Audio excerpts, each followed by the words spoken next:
Hello everyone and welcome back to Age of Nagash, which is a channel dedicated to Age of Sigmar. And in this video we are going to be continuing our how to start collecting video, and in this one it's all going to be about the Gloomspite Gitz. So yes, all the sneaky stabby grots of Age of Sigmar.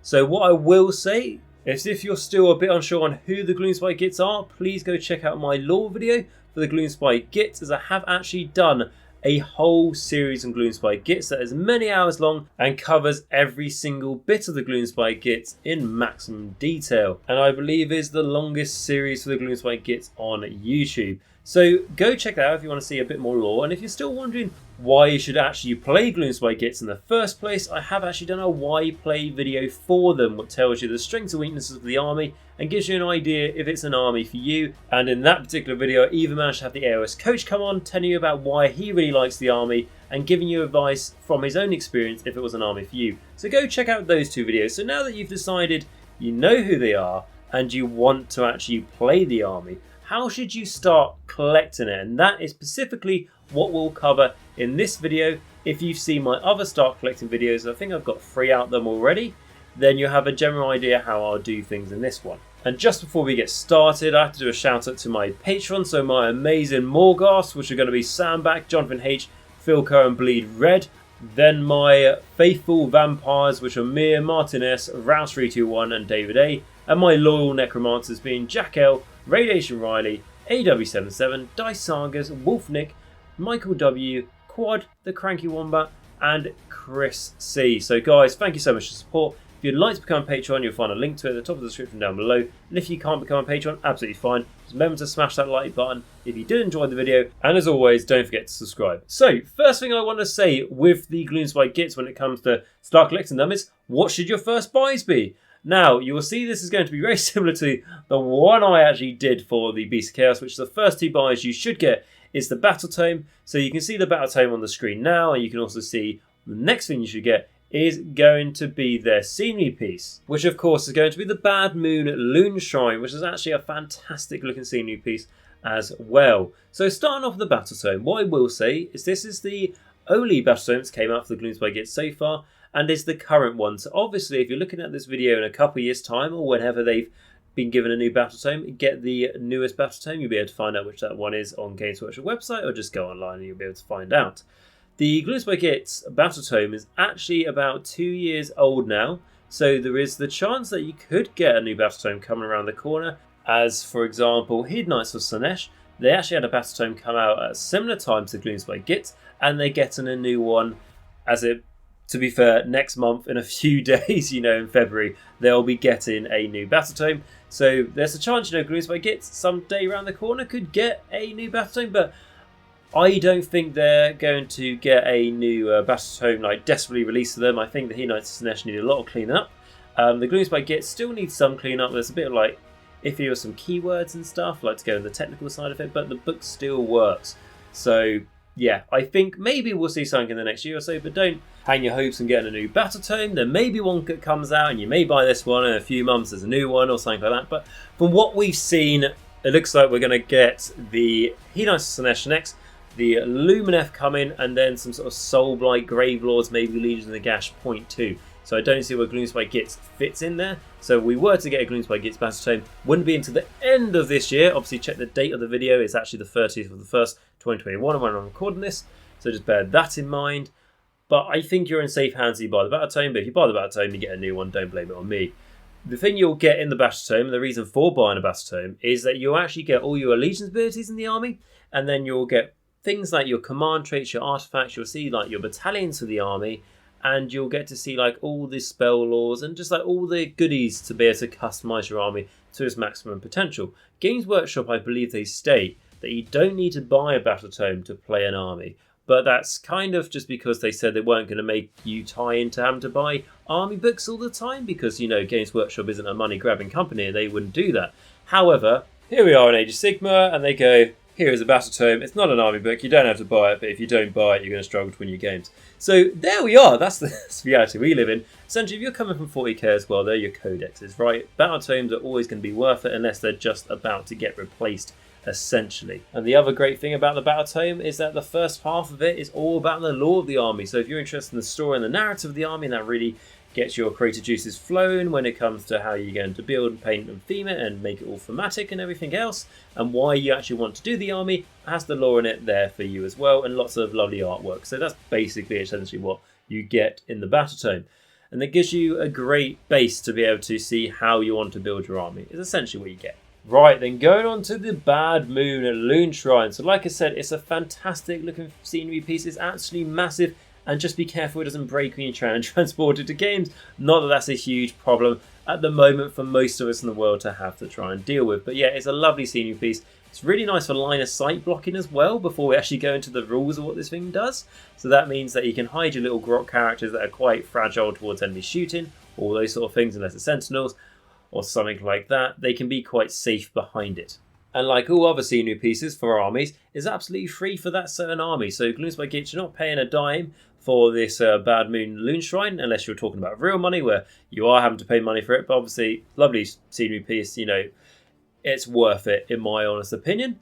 And then when it comes to it being used in the game, and like I said, it's just cool, right? It really embodies the sort of like dankness of the Gloomspite Gitz about how all those creepy crawlies, be it trolls, grots, spiders and squigs, all fungi type of things, or most of them are, also come out of the earth and the cracks and stuff like that to sort of take over the entire mortal realms into the gloom of their bad moon. So I just really like it, and I think like it just has that really nice feel about it. But actually talking about it in the game again, it is useful because Gloomspite Gitz units wholly within 12 inches of it do not have to take battle shock tests. So the nice thing there, it's not just, Moon Clan units or grots or something, it is the whole army.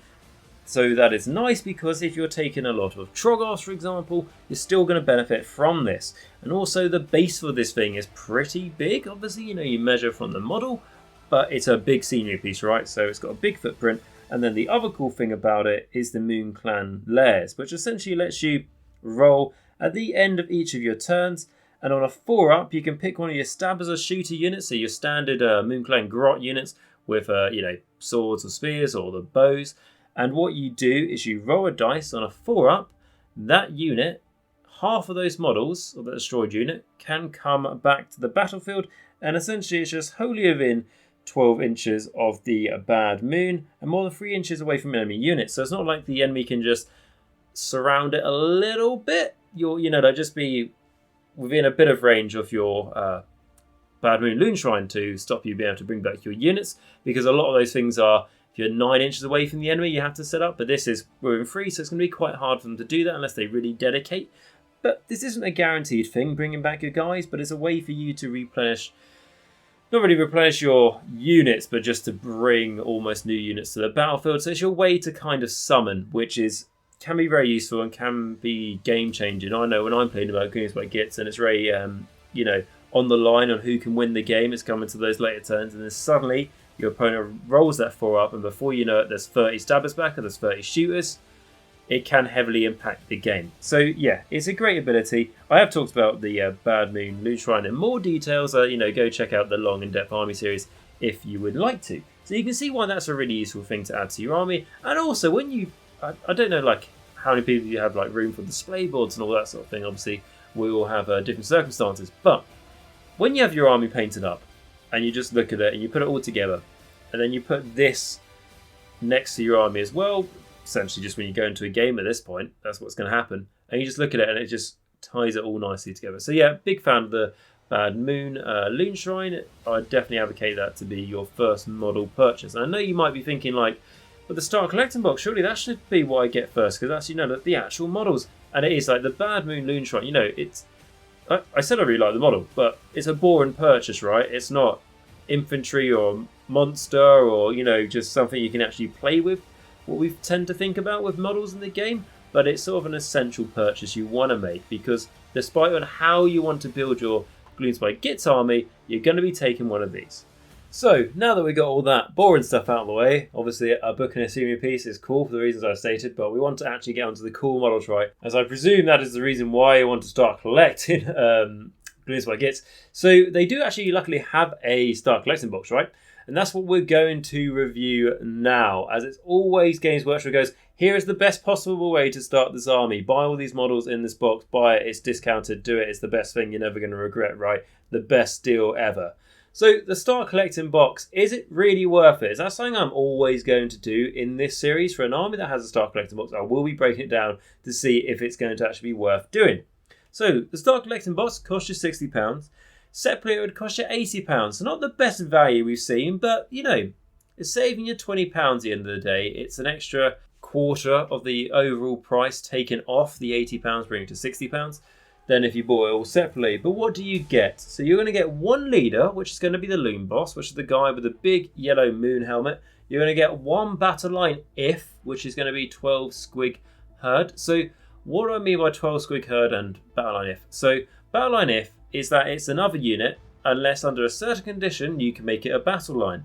And the reason why it's 12 squig herd or 12 squigs, I don't like how that sounds, but essentially you're going to get 10 cave squigs, which are, you know, the little big running around big chumpy mouse that are going to come and eat you alive, and then you're going to get 10 of those, and then the 2 extra models are just the herders, right? So they do become part of the unit, and that's why I've just included it all in one. And then your other unit you're going to get is going to be 3 rock gut troggoths.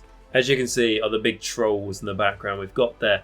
And the real question is if this box is worth getting. Now, if you want to be a competitive player with your Gloomspite Gitz, you want to do the best you can with them, no, it's not worth getting. And that's simply because the way how I understand with Gloomspite Gitz, the best way to make the most out of them is you want to go lots of stabbers and you all go on the Moon Clan sort of bandwagon with that type of thing. Squigs and trolls, although some of the squigs, or if not all of them, can be Moon Clan keyword, they just don't fit in as well, and the trolls don't. If you want to be the most competitive you can, you're going to look to, at that point, buy units separately, or if you go onto eBay or you go third-party retailers, you can get stuff for cheaper on there, right?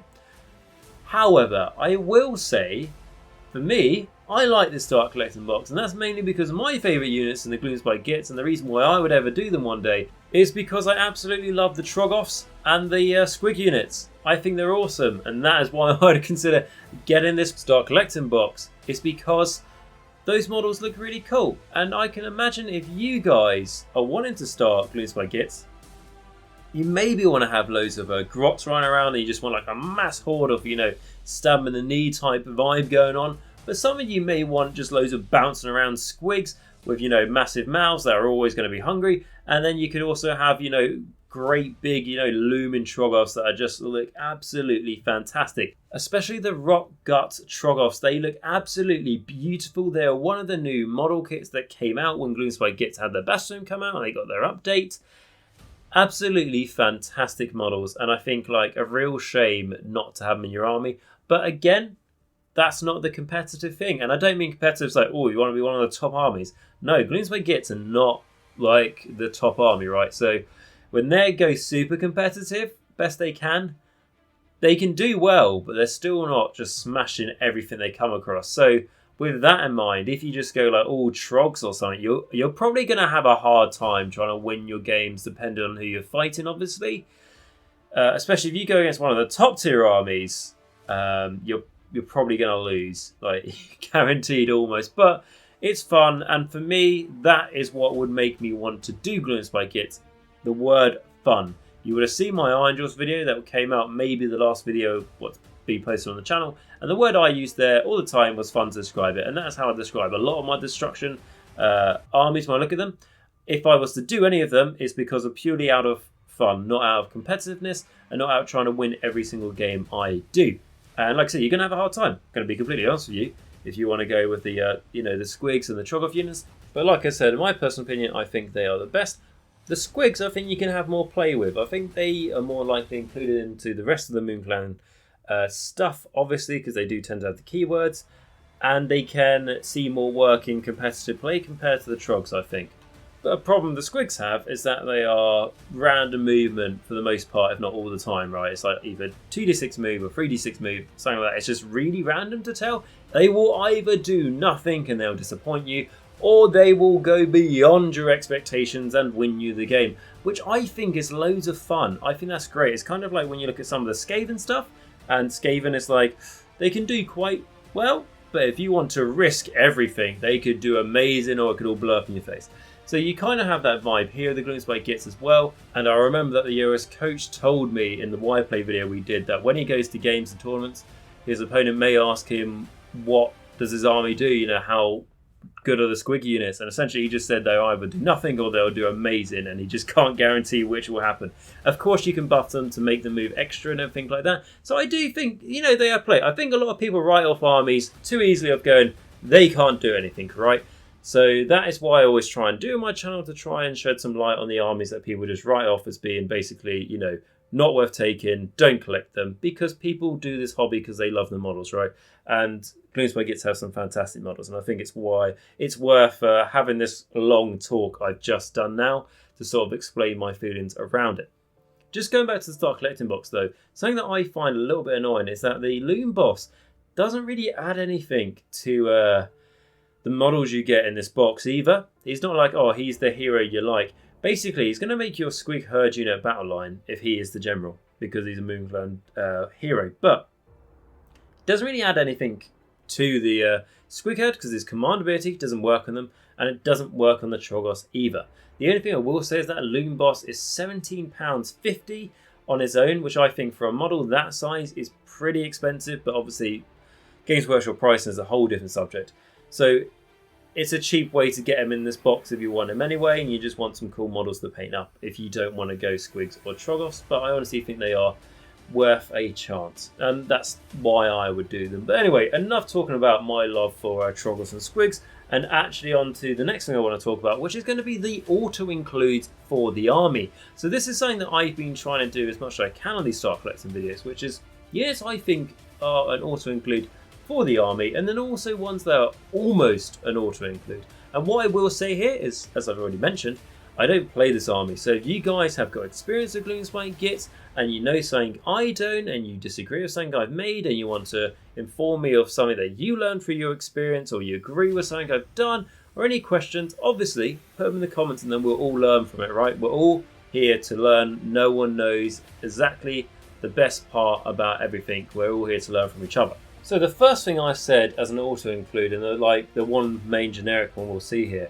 is going to be the Fungoid Cave Shaman. So this is actually the hero for the destruction that came out during Malign Portents, if you were here for that a few years back. And he was the first herald, if you like, for the Gloomspite Gitz, which was quite a cool, funky model to see, and like the first grot we really got to see in Age of Sigmar form, which obviously is all about fungus, right, and creepy crawlies and everything like that.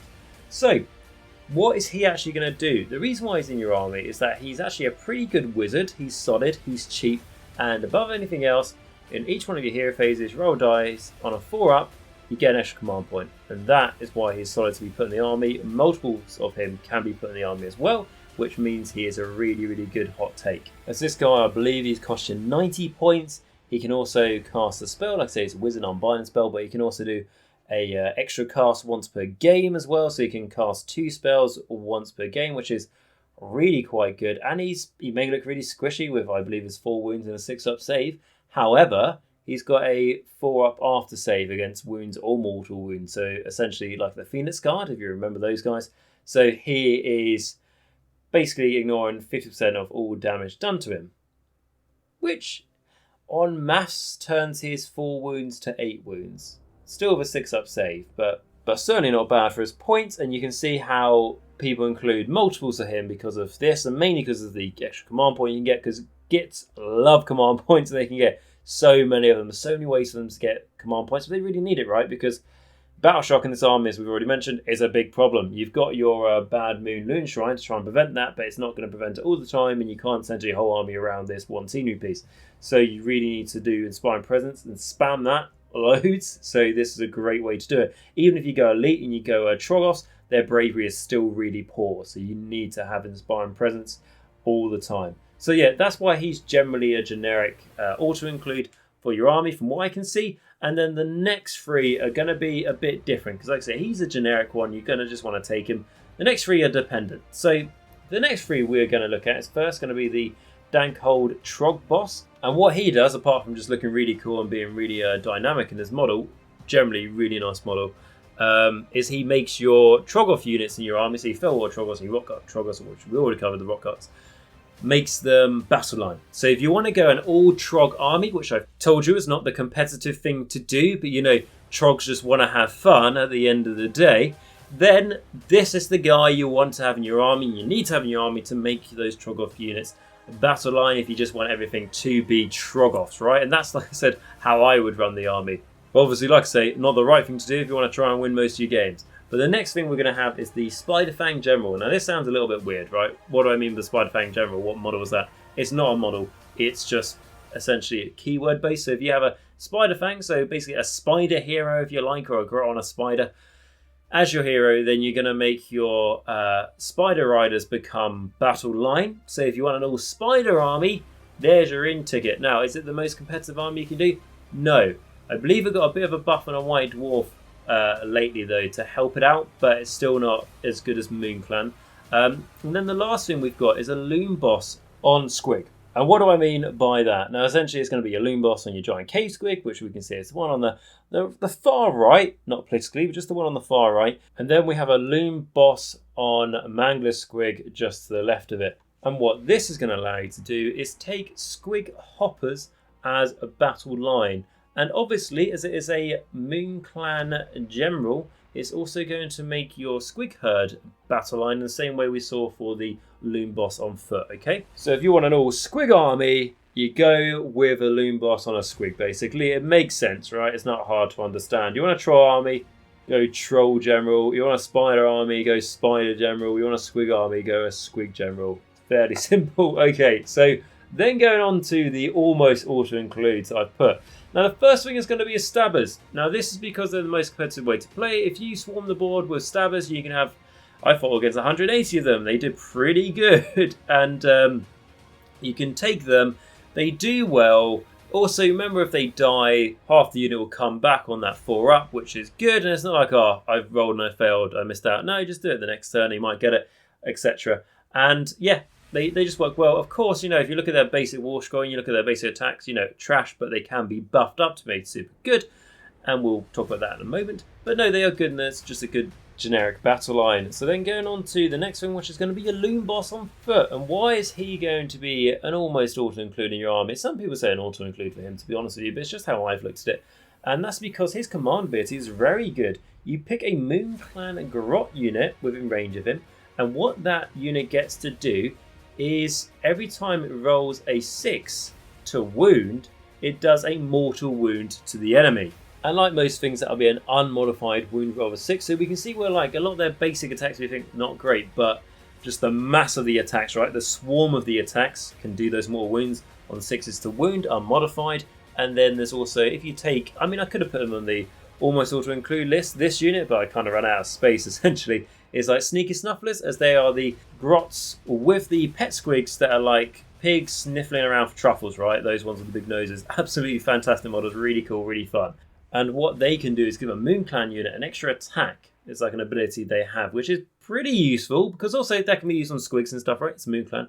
But you put on stabs as well, more attacks. So you can really see how they're stacking up now and how the Loom Boss can be worth it to make them do a fair amount of damage output, especially if you're going against. Oh, if you're got mainly like MoonClan in this army, you go against something like an Ishlin list, for example, from the INF Deepkin, or like Stormcast, Eternals, or like Slaves of Darkness, anything with good armor saves, right? You're gonna struggle if their armor save is really good, like the Ishlin list, for example, which is a particularly very good list at the moment, where basically the army can have a 2-up save, sometimes rerolling ones. You need to do more wound output. And if you haven't got any trolls or anything, with the minus rend, to be fair, Ishlin wouldn't help, but against Stormcast, you're going to struggle to punch through, so the more wins could really, really help there. So yeah, that's why I'd say the Loom Boss is a almost auto-include. If you're going like for MoonClan, he is an auto-include in my honest opinion. Okay, and then the next one's going to be a bit of an interesting one, because we've been a fair bit of this video before we've mentioned it, and that is going to be actually Skragrot, the Loom King. And I have actually done a lore video on this guy if you want to go check that out as well, if you want to know a bit more. He's a very fascinating little git, shall we say. So he is similar to your Fungoid Cave Shaman by giving you extra command points, but instead of giving you 1 on a 4-up, he gives you D3. So you can see how this is really, really starting to stack up, right? He's also got a wacky spell that allows an enemy unit to have their artifact taken away from them so it can't be used. He's also a 2-cast wizard, which is useful, and he can unbind 2 spells as well. And then his command ability allows him to manipulate how the bad moon moves around the battlefield, which is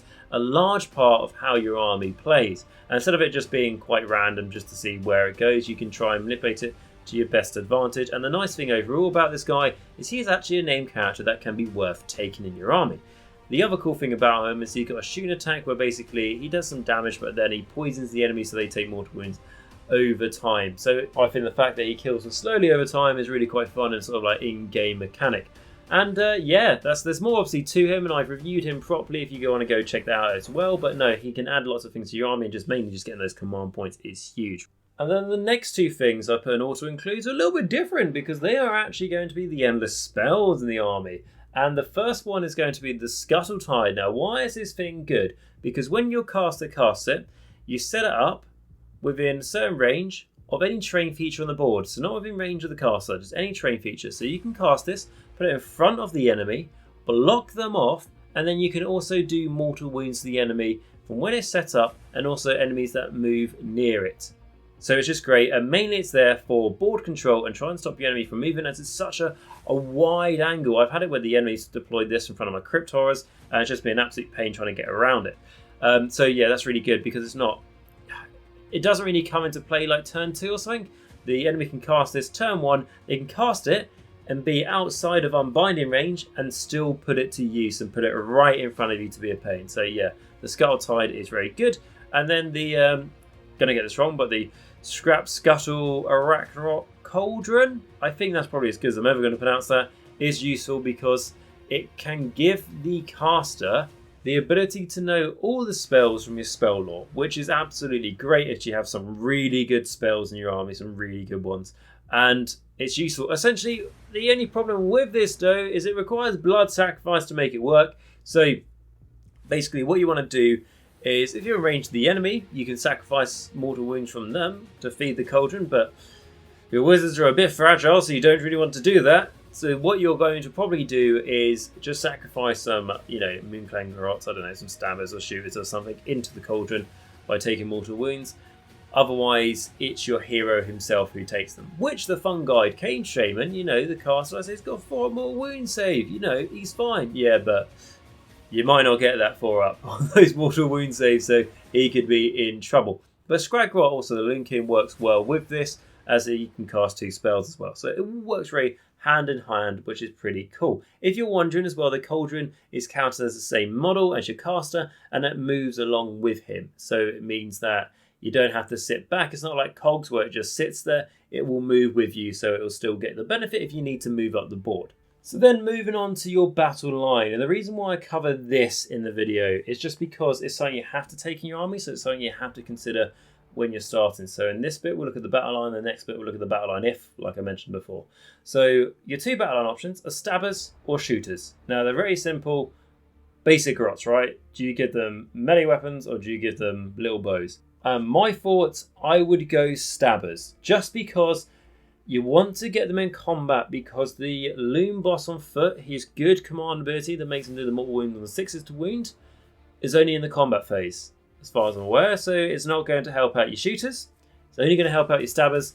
And your shooters, it might be worth having a unit of them, just to have a bit of a range threat. I mean, when my opponent's done that to me as well, it's, it's caused me problems. It's maybe got rid of a hero of mine. Don't get me wrong, you'll chuck a bucket load of attacks at your opponent, and they may only take a few wounds, but over time, they can kill out a hero or something, or take down a battle line units, whatever you want, weaken their numbers, potentially you could do.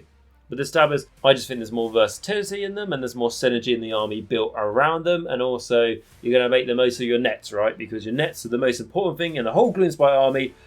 It's all about the grots carrying nets, and you want to get them into combat, so might as well make sure you've got the combat unit to do it, and not the shooter unit only for when you get charged. So yeah, they're the battle line, and this is just a very short section. If you want more details, say go check out my long in-depth video, but that's pretty much it. You know me, I much prefer taking trolls, or Troggoths and Squigs and stuff if I was to do it. So I haven't got a massive interest in the massed infantry, but I know a common number is taking them in blocks of 60, because that means if they die, then you try and bring them back, you're getting 30 back, right, for free. So that is why it's good to take them in big blocks instead of small blocks. And that's again for shooters or stabbers, no matter what you want to go. If you want to go like a few Trog units or a few combat heavy units or Squig units, however, and then just have like shooters sitting sort of semi at the back, that could work as well maybe. But I think stabbers is the best out of the two. Then going on to the more exciting part, or according to me, is the battle line if. And I'll tell you for why, because all these models are more exciting than the standard grot units, in my honest opinion, obviously incredibly biased. So, what can you make battle line if? You've got Squig Herd, well, like I say, make a Moon Clan hero your general. You then got Squig Hoppers, which if you make a Moon Clan hero on basically a giant cave squig, or a Mangler squig, you then unlock these guys as your battle line. Or if you go for the Spider Fang hero as your general, you then get Spider Eyes as your battle line. And then if you were to go your Trog boss as your general, you are then going to make your Fellwater Troggoths battle line. And then of course your Rock Gut Troggoths, like we've mentioned before, they'll become battle line here. So just to quickly talk about the units. So the Squig Herd, I honestly don't think they're a great unit. They're cool when they basically flee from battle shocks. Their bravery's terrible. They can do mortal wounds to the enemy, or just mortal wounds in general. Could be to yourself as well on 4-ups. But they're just, they'll just get shot off the board before they really do anything. They could be used as a screen or a chaff unit or something, but I really don't think they'll do that well. I think you're probably better off just using stabbers for that purpose, or shooters, right? And that's why I say, like, although I prefer all the cool monstrous looking units, the standard infantry is overall kind of better in the army. So we've got those Squig Herds. We've then got the Squig Hoppers, which are actually, I think, have got some play, because you can take them for quite cheap. You can take units of 5 of them for 90 points. They've got 2 wins each, and they move 3d6. Incredibly random, can't rely on it, but if they manage to pay it off, it could get you that objective on the final turn, and there wouldn't be much the enemy could do about it, because they just can't predict how fast these guys are going to go, so they can go along the lines of, I'm going to prepare and make sure that they, can't get what they need to if they go the maximum movement. But that's a huge movement to try and protect against. Also, they can fly because they're very bouncy, fantastic rules. And also when they fly over an enemy unit and they bounce over them, you can do a handful of mortal wounds to the enemy unit as well, which is pretty useful. So I think Squig Hoppers have got some play if you just want to take minimum size units of them. Would I mean that, would I build the whole army around taking Squig Hoppers as your mass battle line? Probably not. I probably prefer Boingrot Bounders. I believe they are like the knights on the Squigs. Also, they're really cool. I mean, Squig Hoppers are fun, right? But those Boingrot Bounders are something else. So, yeah, they're quite good as like a tactical, maybe a couple units of 5, but maybe 1 unit of 5 just for late game play. And then you've got your Spider Riders, which, again, aren't awful, but are pretty much head in there. They're not fantastic, right, in the army. They're by far the most competitive thing. There's been some more like rules that I, like I say, believe in a White Dwarf that made them more competitive, but they're still not fantastic. They can do mortal wounds to the enemy and everything, but they fall prey to like problems with keywords and stuff and the Gloomspite Gitz. So, and also the models are quite old. I remember having these when I bought the Battle for Skull Pass that came out absolute years ago, and the spiders were something that didn't receive new models in the update for the Grots and Gloomspite Gitz when they had their big release. So I don't think they're particularly great models, and I wouldn't take them, mainly for that reason, but also because they're not great in the game as well. I wouldn't do it. Okay, but going on to the thing that I really like, as you can obviously tell, and I've already talked about through this video, are the Rock Gut Troggoths and the Fellwater Troggoths. So, I'll be honest, Rock Gut Troggoths, the best models out of the two. Fantastic new models. I've been told they're one of the best new kits to work off, so interchangeable and posable. Brilliant. The Fellwater Troggoths are something when I was younger and I collected Orcs and Goblins. I didn't play the game really, but I collected it. We're talking when I was about 10, right? And the Fellwater Troggoths are always something I wanted, or Fellwater Trolls, I think they were, or River Trolls, that's the name. River Trolls is what they were called. And I always really wanted them, but I could never afford them or, you know, have the pocket money to get them or anything like that. I only got basically lots and lots of stabbers, which is where you can probably see where my dislike of them came from. By they were the only thing I could get. So the Bellwater Troggoths are always got a place in my heart, which kind of feels a bit weird because they're incredibly... Imagine coming across these things in real life, right? Absolutely horrendous, absolutely stink, just like would melt you with their acid puke and everything else, but I really like them. And Rock Gut Troggoths are better models, everything else, and I admit that. But the Bellwater Troggoths have a special place in my heart. And I'm not saying this really helps you on how to start collecting this army, but I just had to share that with you. So going in between the two, what are better? Now, Rock Gut Troggoths have just got flat 3 damage, which is lovely, but the Bellwater Troggoths haven't got flat 3 damage, but they've got damage 2, which is not as good, obviously, but they've got more attacks. The Rock Gut Troggoths do have a nice 5-up against wounds and mortal wounds, though. Basically, they're stony skin, which is really good in case the enemy tries to shoot them off the board. And the Bellwaters, their counter to that is because they're so rancid and, you know, like, basically... Although they vomit, it makes you want to vomit as well because how much it smells and the disgust and everything else. They make you -1 to hit in combat, which is really good and useful. But the Rock Gut, the fact that they're just going to probably survive longer with that 5-up shrug after damage for wounds and mortal wounds, I just say they'll be better on that alone, just because I think the enemy will just shoot off your Bellwater Troggoths. And obviously, you're not always going to go against shooting armies, and like myself, I never really play shooty armies, like as in I run them. So there's always that. But I just think the 5-up, even you've got in combat as well, the shrug is just better. The models are nicer as well. It's a reason for why you would want to get those models.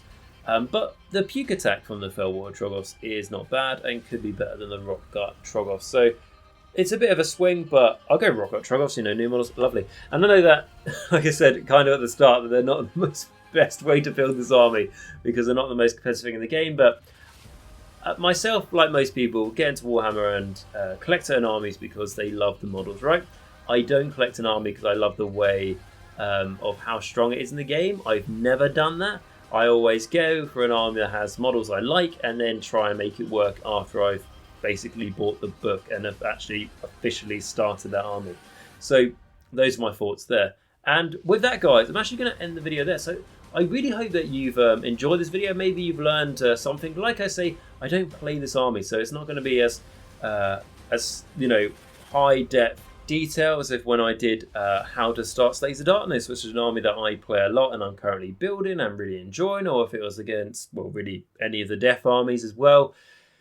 Like, you're not obviously going to get that personal experience from me, but this is all from things I've heard from other people and from what I've seen and from what I can research and theory craft and everything else, and just also just my personal love for some of the models in the army. So I hope you've enjoyed it. Or if you have, make sure you smash that like button and that subscribe button if you haven't already, and make sure you hit that bell notification, because by liking the video, it shows me that you actually enjoy this content and you want to see more of it. And then by becoming a subscriber, it's a free, absolutely great way for you to support the channel, and hitting that bell notification means that you won't miss videos like this in the future, and also, again, helps out the channel. But what I also want to hear, like I mentioned before, is your thoughts on Gloomspite Gitz and how to start collecting them. Is there anything you think that I've missed? Is there anything you think you've agreed with or disagreed with? Please let me know down below. And also, it's the reason I say this is to try and help other people who go down to the comments for a bit more info. They will find it there and you can help them. And now I want to do another shout out to my patrons who, like I say, because of them, I can continue doing this channel. So huge thanks to them. And if you've enjoyed this video, make sure to thank them. So we've got my Morgasts, who are Sandback, Johnathan H, Filq and Bleed Red.